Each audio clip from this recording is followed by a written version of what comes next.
Quel est le défi à relever dans le domaine du sport avec l'intelligence artificielle? Je vais vous exposer un petit peu les défis selon nous et bien évidemment ce que l'on fait, quels sont nos travaux de recherche et de développement, notamment dans le domaine du sport, avec l'utilisation de l'intelligence artificielle. Et on couple également la réalité virtuelle et d'autres domaines d'activité que je vous présenterai bien évidemment. On va rentrer dans le vif du sujet à travers mon activité. Bon, moi je me présente, Bilal Cherif, ça fait effectivement 15 ans que je suis entrepreneur. Et je développe à l'heure actuelle, à travers nos filiales, une activité dans le domaine sportif. Et dans le domaine sportif, plus précisément avec certains sportifs et anciens sportifs de haut niveau, puisqu'on travaille à l'élaboration de ce qu'on appelle le sportif augmenté, à destination du grand public, mais également à destination des élites, des sportifs de haut niveau. Vous allez voir que pour différentes raisons, en fait, on réalise un certain nombre de développements pour des clubs, pour des sportifs individuels également. Et on touche à l'heure actuelle surtout à des sports individuels, mais également dans un futur très proche au sport collectif.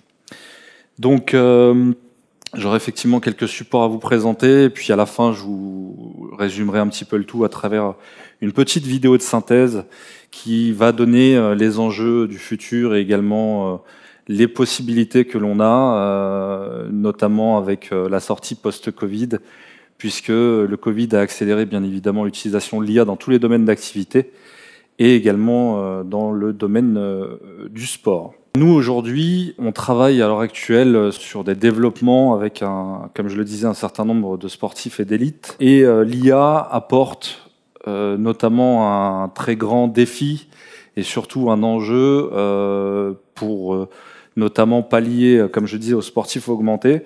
On va avoir aussi la possibilité d'éviter un certain nombre de recours, notamment dans le sportif, pour le sportif élite et dans le sport élite, à certaines utilisations illicites. Je parle notamment de dopage. Et aujourd'hui, la recherche de la performance, l'IA va pouvoir nous aider véritablement à être au plus proche de ce que peut être l'athlète augmenté. Et quand je dis l'athlète augmenté, c'est véritablement que le sportif soit au mieux le jour de la compétition et puisse véritablement atteindre un niveau de performance optimum pour éviter justement ce type de recours. Si on a aujourd'hui été dans cette direction, c'est que, comme je vous le disais, les sportifs avec lesquels on travaille, et notamment dans les sports individuels, on a le taekwondo notamment, on a tout ce qui va concerner le cross-training également, on a le fitness, on a de l'athlétisme, et puis ensuite des sports collectifs, mais sur du suivi individuel. C'est que forcément, aujourd'hui, à travers les nouvelles technologies, il y a la possibilité de pallier, comme je le disais, à ces problématiques, notamment de dopage, mais également de pouvoir détecter des sportifs de tous horizons, des sportifs qui ont un potentiel et pour lesquels on va pouvoir apporter un accompagnement au quotidien. Donc c'est aussi là l'enjeu. Et notre objectif est bien évidemment de pouvoir utiliser un certain nombre de data, puisque l'enjeu de la data, on va le voir également, est très important, puisque dans tous les domaines d'activité, on parle notamment des sports les plus médiatisés, que ce soit le football américain, que ce soit le basketball, mais également le football. On a l'utilisation de la data, on a l'utilisation de la data qui va permettre d'améliorer les performances. Et on a également toute une économie qui tourne et qui gravite autour de cela, puisque l'apport de la data nous permet, comme je disais, c'est-à-dire d'être au mieux, au meilleur des moments, et on va coupler un certain nombre d'éléments. Ça va être des éléments physiologiques, ça va être également des éléments biologiques. Et tous ces éléments réunis vont nous permettre d'analyser au mieux le sportif et surtout son niveau de performance, à quel moment il est le plus performant, quels sont les enjeux et quelle va être la nutrition également qu'on va lui apporter pour être au top.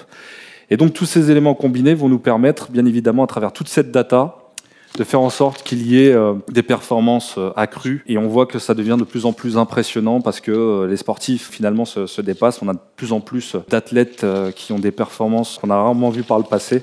Et tout ça grâce à l'utilisation de la data et des nouvelles technologies. En fait, tout simplement, on va avoir des sportifs qui vont s'entraîner et qui vont bien évidemment avoir du talent, mais l'entraînement et surtout la préparation, avec toute cette data et toutes ces possibilités que l'on va avoir, vont donner véritablement une nouvelle impulsion, également un nouvel environnement et une nouvelle économie. Alors ça peut être positif bien évidemment, et puis à utiliser à bon escient lorsque ça l'est, c'est tout à fait bénéfique. Et ça va nous permettre bien évidemment, à travers ce rôle de la data et ces nouvelles technologies, de récolter des données qui vont nous permettre pour le futur, évidemment, de détecter les niveaux de performance des futurs athlètes qui vont être les élites de demain. Et on va, à travers ces analyses, pouvoir améliorer la performance en continu, analyser les points faibles et les points forts, et amener les meilleurs résultats possibles pour la détection également des futurs athlètes. Donc la data va permettre non seulement d'améliorer la performance de l'athlète, mais elle va aussi aider à prévenir, à éviter des blessures ou des accidents. Donc là, il y a vraiment un rôle qui va être prépondérant pour l'athlète. Éviter les blessures, c'est devenu primordial pour le sportif de haut niveau, bien évidemment. Alors on n'est jamais à l'abri, mais en tout cas, on peut aujourd'hui, et l'un des premiers clubs, notamment dans le domaine du football, qui a utilisé cela, c'était le Milan AC, depuis très longtemps, qui utilise bien évidemment l'analyse et l'anticipation des blessures à travers toute cette donnée. On va avoir également un exemple qui est pertinent avec Christopher Froome et l'équipe Sky qui a gagné 4 Tours de France dans le domaine du cyclisme, que l'équipe Sky a énormément utilisé la data. Et les analystes ont amené véritablement Froome à des niveaux de performance assez incroyables, puisqu'il a été prouvé en fait qu'il consommait moins d'énergie en restant assis notamment sur sa selle en montagne, plutôt qu'en danseuse. Il y a eu véritablement dans divers sports toute cette utilisation de data qui a permis d'aller véritablement très loin. Là aujourd'hui, avec la pandémie, on a encore plus d'impact, notamment des nouvelles technologies, et puis on verra notamment quel est le rôle de l'IA par rapport à ça. C'est que le rôle de la pandémie a véritablement accéléré la digitalisation, l'utilisation de l'IA, l'utilisation de tous les supports numériques. Et on va connaître ça de plus en plus, puisque à l'heure actuelle, l'IA dans le sport, c'est véritablement, on est vraiment au balbutiement, on va dire, de l'IA dans le sport. Et dans le futur, ça va être beaucoup plus impactant et beaucoup plus important. Pour ce qui est des chiffres, le marché de l'IA dans le sport aujourd'hui avoisine les 2 milliards de dollars. Et d'ici 2030, on a un marché qui devrait avoisiner les 20 milliards de dollars. Ce qui est assez colossal. Encore une fois, je le disais, on est véritablement au tout début d'une révolution dans le domaine du sport. Un autre élément qui va être hyper important, on va combiner aujourd'hui l'IA avec d'autres technologies telles que le métaverse, donc la réalité virtuelle. On va combiner l'IA également avec de la blockchain pour la traçabilité, la sécurisation des données. Donc il y a un véritable enjeu économique, mais également un enjeu sociétal, je dirais, avec toutes ces nouvelles technologies et ces éléments. Puisqu'aujourd'hui, je vous ai parlé beaucoup de sport élite, mais ça va impacter forcément également le commun des mortels et l'utilisation pour le grand public de toutes ces technologies. On va avoir également la possibilité, à travers le métaverse, de pouvoir expérimenter des choses de manière immersive, des expériences qui vont être véritablement révolutionnaires. Et encore une fois, on travaille là-dessus, puisque dans un futur très proche, on aura la possibilité de réaliser des compétitions grand public. On travaille notamment là-dessus d'ici la fin d'année avec un certain nombre de partenaires. Des compétitions qui vont nous permettre, à distance, de pouvoir se confronter à des amis, également à des partenaires, mais également à des sportifs de haut niveau pour pouvoir comparer un petit peu ces niveaux de performance. Et là, l'IA entre en jeu, puisqu'on a la possibilité également de pouvoir se confronter, alors on travaille notamment dans le domaine du taekwondo, et de pouvoir se confronter à des sportifs, mais également à des sportifs virtuels qui vont nous permettre d'améliorer nos niveaux de performance, de nous entraîner, aller au-delà de nos limites pour nous entraîner, puisqu'on a également des coachs virtuels qui interviennent dans ce cas de figure-là. Et tout cet écosystème va nous permettre, parce qu'on parle beaucoup de métaverse à l'heure actuelle, de pouvoir vivre des expériences à distance, immersives comme je le disais, et notamment de pouvoir réaliser des niveaux de performance, de pouvoir s'entraîner à la maison, notamment puisqu'on a connu pendant, et puis au niveau mondial, la problématique des confinements, la problématique également de l'isolement, la problématique de la sédentarité, qui n'est pas liée qu'à la pandémie, mais qui a été aggravée dans certains cas. Et donc tous ces éléments et tout cet univers, c'est exactement ce que nous présentons donc, dans notre activité chez DNA Global Analytics, puisque nous combinons l'IA, notamment donc à travers le computer vision, élément important, mais également du NLP, avec de la blockchain et de la réalité virtuelle. On a lancé donc des recherches et puis on a surtout lancé le développement et d'ici quelques mois, on va en voir les fruits et les résultats, notamment sur ce qu'on appelle un univers de Fiming, c'est ce qu'on a nommé chez nous le Fiming, qui est le physical gaming, autrement dit un métaverse dédié au sport et qui va permettre à toutes et à tous de pouvoir avoir un coach virtuel, de pouvoir réaliser des performances sportives. On commence notamment par tout ce qui concerne le fitness, le cross-training notamment, le taekwondo et quelques sports de combat à titre individuel. Et ensuite, on est également sur de la recherche pour les sports collectifs, un petit peu plus délicat à développer, mais en tout cas avec des enjeux importants. C'est un enjeu sociétal parce que ça évite également l'exclusion, ça évite l'isolement dans certains cas de figure et surtout, finalement, ça va permettre d'une certaine manière de pouvoir relier les personnes les unes aux autres. Et notamment, c'est également un défi intergénérationnel que nous souhaitons en tout cas relever à notre niveau.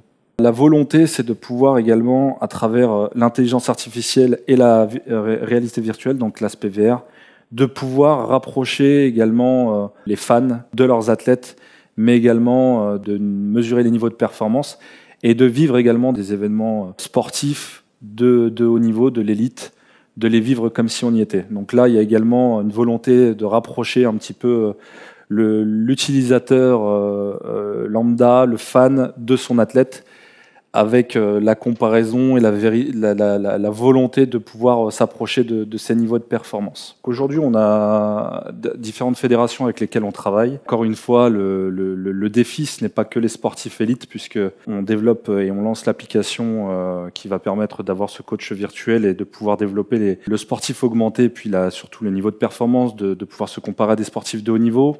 Mais l'enjeu, c'est véritablement le grand public. Et notamment le grand public, ça va nous permettre d'utiliser le sport et l'intelligence artificielle comme moyen d'inclusion et éviter effectivement, comme je disais, l'isolement, l'exclusion de manière générale, lorsqu'on est notamment dans des situations comme on l'a connu avec le Covid, mais également l'isolement et la sédentarité. Je vous invite bien évidemment à regarder cette vidéo lorsqu'elle sera faite au montage et ça vous résume de manière assez intéressante comment aujourd'hui on travaille avec l'intelligence artificielle, la blockchain également et la réalité virtuelle. Moi, je suis intéressée par les algorithmes pour la prédiction des blessures. Je ne sais pas si vous travaillez spécifiquement là-dessus. Je me demandais quel genre de paramètres vous preniez en compte, comment vous établissiez vos algorithmes. Parce que, par exemple, on sait que les aspects psychologiques sont très importants pour la performance. Oui. Donc, le sommeil, l'anxiété, etc. Donc, je ne sais pas si vous pouvez m'en dire un petit peu plus là-dessus. Oui, tout à fait. C'est effectivement un élément hyper important, puisque aujourd'hui, on travaille sur une première phase avec un certain nombre de données. Ces données vont concerner bien évidemment le sommeil, vont concerner également la donnée qui va être hyper importante, c'est au niveau de la nutrition. Notamment. Donc, on va récolter véritablement, on a même des tests salivaires, parfois pour certains sportifs. Et la combinaison en fait, de toutes ces données vont nous dire à quel moment le sportif, et en fonction bien évidemment de ses performances, de ses compétitions, de ses entraînements, à quel moment en fait, il a été au meilleur de sa forme, en fonction de la nutrition, de son sommeil, etc. Et puis, au bout d'un moment, on a une espèce de feuille de route qui se dessine et qui nous permet de dire à tel moment, le sportif va avoir son niveau de performance optimum. Donc toutes ces données-là, effectivement, on les récolte. Ça va nous permettre de lui dire, voilà, de telle et telle manière, il y a la possibilité que tu sois fatigué à tel moment et donc de pouvoir ménager son entraînement. Et donc on va pouvoir répondre de cette manière-là à l'heure actuelle. Par contre, dans un futur relativement proche, on a également un certain nombre de capteurs biomécaniques qui vont permettre notamment d'avoir son niveau de performance et qui vont venir compléter les premières datas que l'on a. Et vous avez également à l'heure actuelle, alors ils sont un petit peu invasifs, mais je pense que l'un des enjeux dans le futur, ça va être également ça.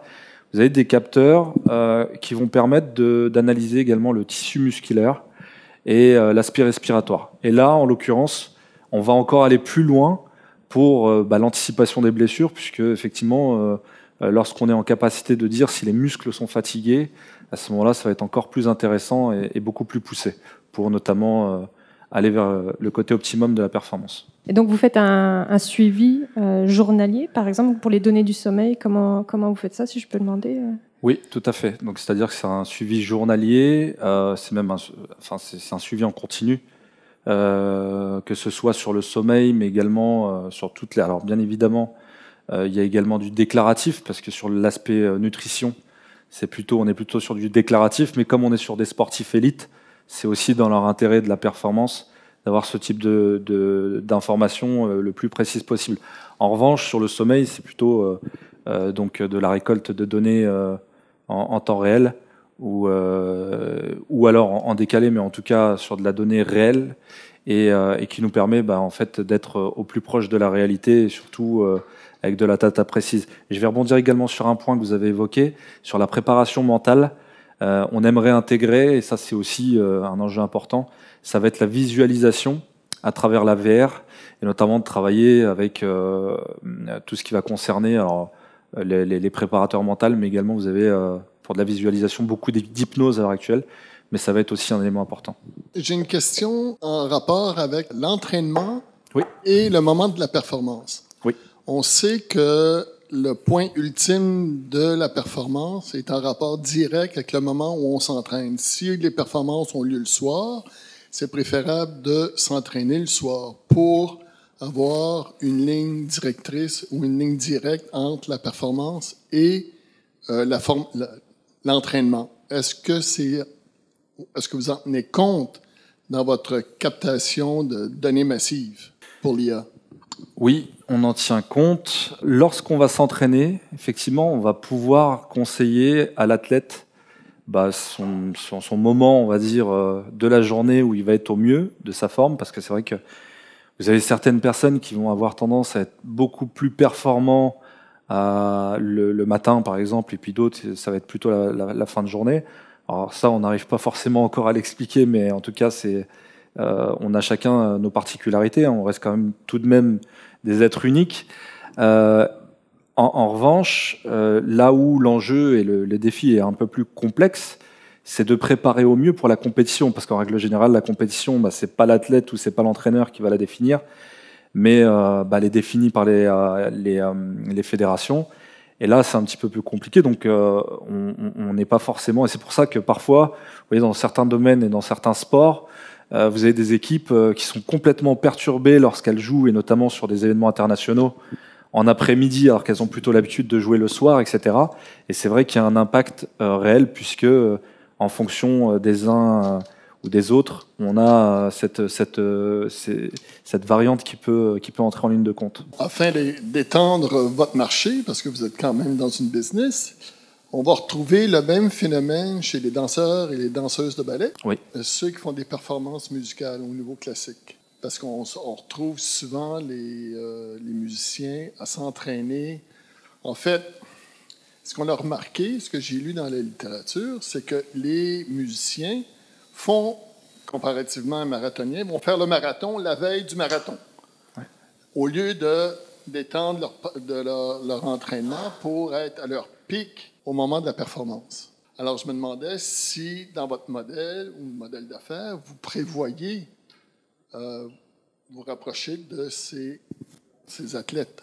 Oui, dans notre modèle d'affaires, on a effectivement donc aujourd'hui l'univers sportif, mais on a, alors pour vous donner le nom de l'application qui concerne le sport, ça s'appelle Jumpart. La volonté notamment d'aller sur d'autres domaines, et puis notamment le domaine artistique, on va avoir une évolution très proche qui va s'appeler Jumpart, en lien justement avec les domaines artistiques, et qui vont permettre effectivement de donner ces informations et cette data à tous ces domaines également, puisque il y a un champ des possibles à l'heure actuelle qui est encore énorme. Et effectivement, le spectre va s'élargir, on va dire, dans un futur proche.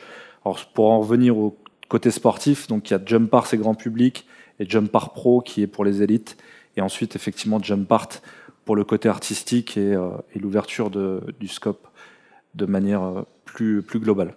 Quel est l'effet pervers de l'utilisation de l'IA dans votre domaine? Parce qu'on sait que l'utilisation d'une technologie ou l'amplification d'une technologie à travers un écosystème peut avoir des effets diminutifs sur d'autres aspects.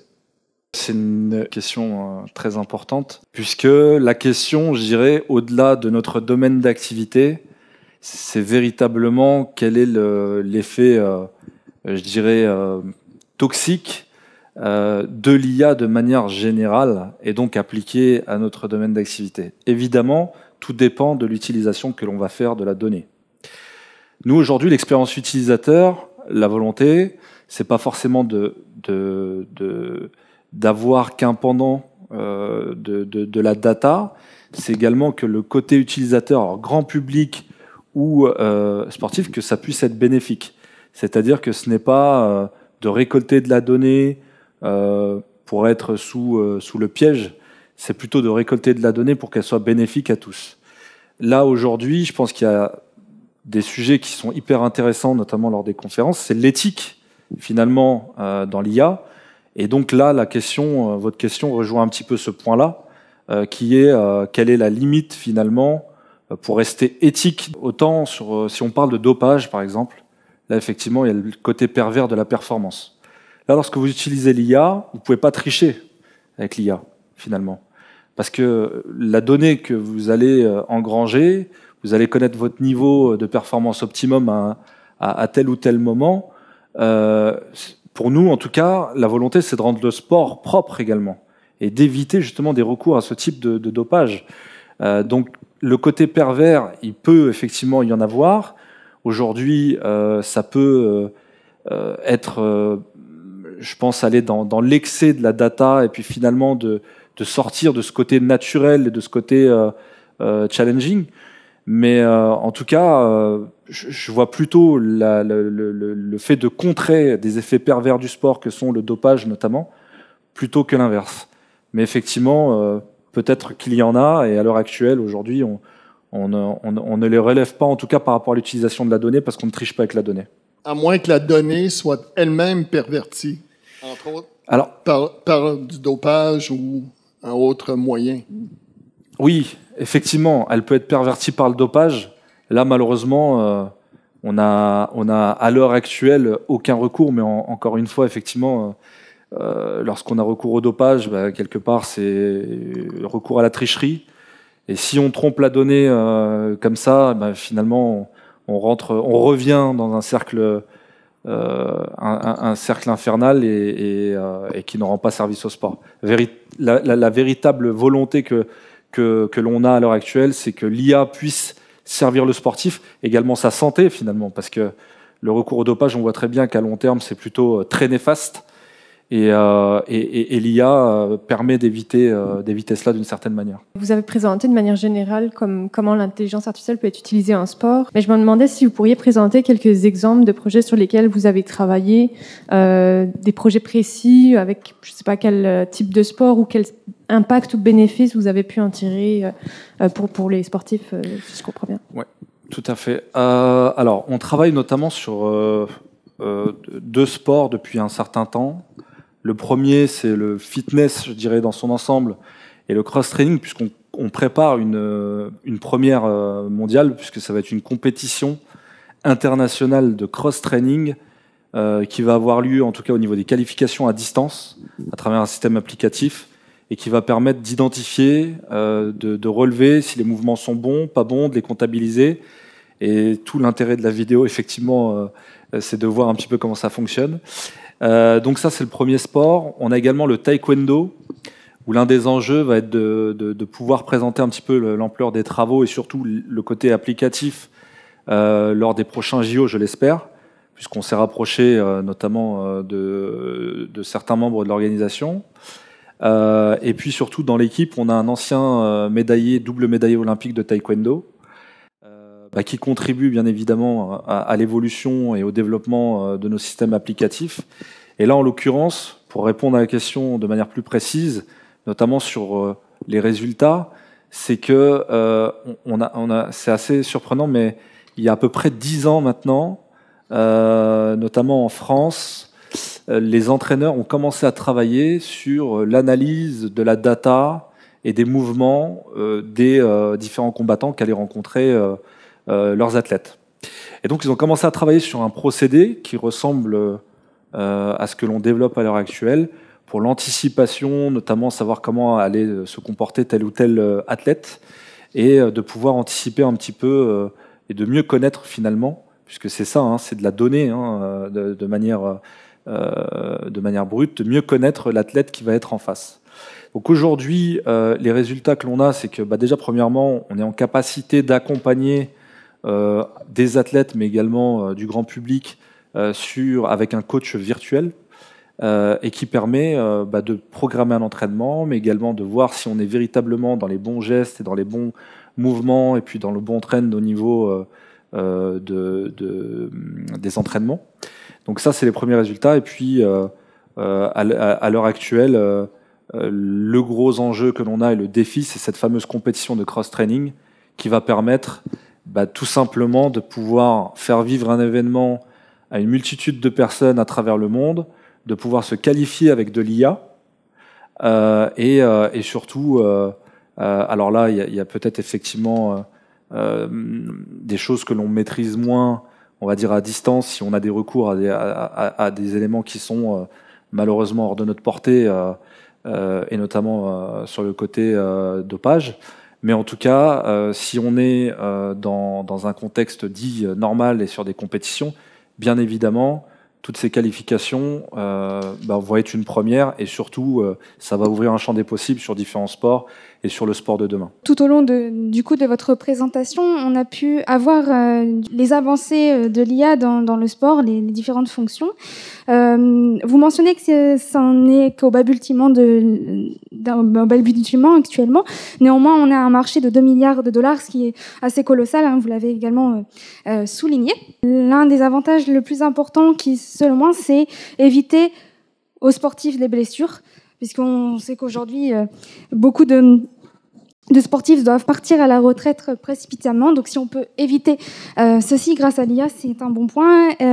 D'autant plus que l'ensemble des paramètres qui sont pris en compte sont assez impressionnants. Le sommeil, la nutrition, des tests salivaires pour certains, et voire même des capteurs qui seraient capables de mesurer l'aspect respiratoire et l'aspect des fibres musculaires. C'est vraiment impressionnant. Et de donner du coup, par leur combinaison, à quel moment le sportif est au meilleur de sa forme, et de pouvoir anticiper de ce fait-là des potentielles blessures. Un autre aspect, et non des moindres, c'est le fait de éviter l'exclusion, et notamment au grand public. Ça, c'est assez important de pouvoir faire vivre des événements à travers l'IA. Notamment, je vous venez juste de parler de cette compétition de cross-running, si je me trompe pas. Okay. Voilà, c'est pas mon domaine, ça se voit. Et donc, ça permettra effectivement de pouvoir avoir de pouvoir vivre une expérience ensemble, qu'on soit à l'autre bout du monde, etc. Pareil avec le taekwondo, qui permettra de pouvoir voir un petit peu l'ampleur des travaux que demandent les JO. Et enfin, aussi, vous parlez de coach virtuel. Ça, je pense que tout le monde a pu au moins faire l'expérience lors du Covid, puisqu'on s'est vite remis au sport en général pour combler à l'ennui. Et donc, j'ai envie de dire, vive le sport dans l'IA.